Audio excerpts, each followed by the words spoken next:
মনে রাখবে, অনেক সময় দেখবেন আমরা কোনো ব্যক্তি হতে আমরা কষ্ট পাই না, কোনো মানুষ হতে কষ্ট পাই না, আমরা ভাবি সেই মানুষটা আমাকে কষ্ট দিয়েছে।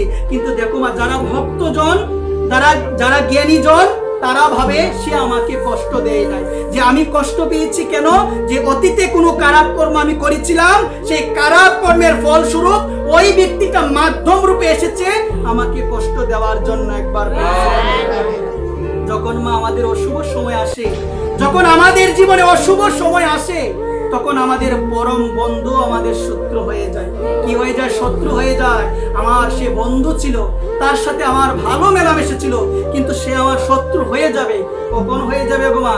যখন আমার অশুভ সময় আসবে। আর যখন আমার শুভ সময় আসবে, যে আমার শত্রু ছিল সে আমার বন্ধু হয়ে যাবে, সে বন্ধু হয়ে যাবে। আর মনে রাখো, এই যে আপনি যদি আমাকে কষ্ট দেন, আমি ভাববো যে উনি আমাকে কষ্ট দিলে, কিন্তু যারা ভক্ত মা, যারা জ্ঞানীজন, তারা ভাবে ও আমাকে কষ্ট দেন, ও তো মাধ্যম। আমি কষ্ট পেয়েছি আমার কৃত কর্মের ফলস্বরূপ, সে আমাকে কষ্ট দেয় না। ভগবানই তাকে মাধ্যম রূপে পাঠিয়েছে যেন আমি সেই কর্মফলের বন্ধন থেকে মুক্তি লাভ করতে পারি।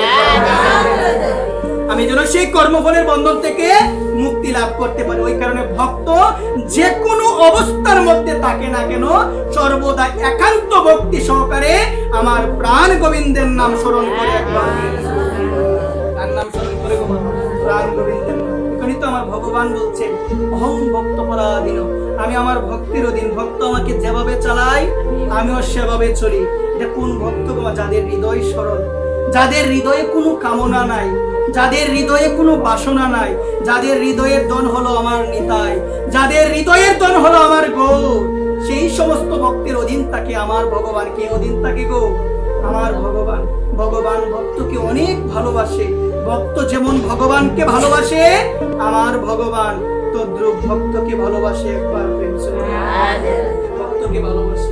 এখানে সকলের চরণে এই নিবেদন, ভগবান যদি তোমার সহায় হয় মা, এই জগতে কেউ তোমার ক্ষতি করতে পারবে না।